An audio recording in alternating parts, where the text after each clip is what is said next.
Hey all, welcome back to my channel. ഇന്ന് ഒരു cooking video ആണ് കേട്ടോ.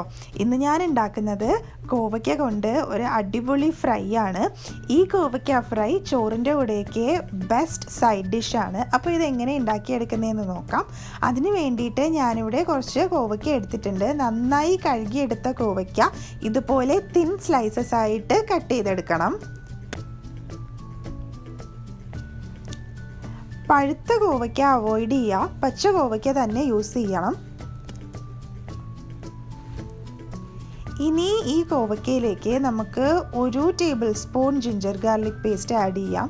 അതിനകത്തേക്ക് 1/2 സ്പൂൺ മുളക് പൊടി, 1/4 സ്പൂൺ മഞ്ഞൾപ്പൊടി, 2 ടേബിൾ സ്പൂൺ മൈദമാവ്, പിന്നെ ആവശ്യത്തിന് ഉപ്പും കൂടി ആഡ് ചെയ്യുക.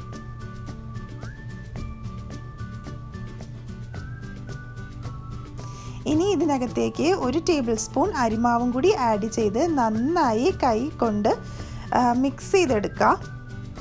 ഇതിനകത്തേക്ക് വെള്ളം ഒഴിക്കേണ്ട ആവശ്യമില്ല. അതിന് പകരം അരമുറി നാരങ്ങ നീര് ഇതിനകത്തേക്ക് ചേർത്താൽ മതിയാകും.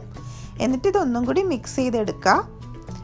ഇനി നമുക്ക് ഇത് ഫ്രൈ ചെയ്തെടുക്കാം. അതിന് വേണ്ടിയിട്ട് ഒരു പാനിൽ എണ്ണ ചൂടാകുമ്പോഴത്തേക്കും നമ്മൾ ഈ കോവയ്ക്ക ഇതിനകത്തേക്കിട്ട് ഡീപ്പ് ഫ്രൈ ചെയ്തെടുക്കുക.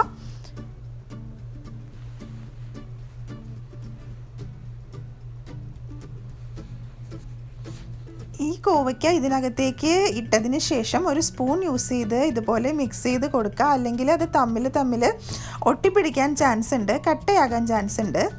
അപ്പോൾ ദേ ഇവിടെ നമ്മുടെ കോവയ്ക്ക ഫ്രൈ ആയിട്ടുണ്ട്. അതായത് ഒരു ക്രിസ്പ്നെസ് വരുമ്പോൾ അല്ലെങ്കിൽ ഒരു ബ്രൗൺ കളർ ആകുമ്പോഴത്തേക്കും നമുക്ക് ഇത് കോരി മാറ്റാം.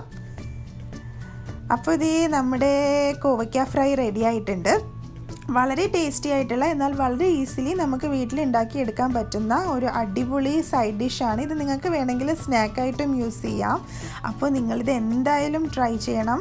ചോറിൻ്റെ കൂടെ ബെസ്റ്റ് സൈഡ് ഡിഷാണ്. അപ്പോൾ ഈ വീഡിയോ നിങ്ങൾക്ക് ഹെൽപ്ഫുൾ ആയിട്ടുണ്ടെങ്കിൽ എൻ്റെ ചാനൽ നിങ്ങൾ സബ്സ്ക്രൈബ് ചെയ്തിട്ടില്ലെങ്കിൽ പ്ലീസ് എൻ്റെ ചാനൽ സബ്സ്ക്രൈബ് ചെയ്യുക. സബ്സ്ക്രൈബ് ചെയ്യുമ്പോൾ ബെല്ലൈക്കൺ പ്രസ് ചെയ്യാൻ മറക്കരുത്. അപ്പോൾ അടുത്ത വീഡിയോ ആയിട്ട് കാണുന്നവരെ ടേക്ക് കെയർ, ബൈ ബൈ.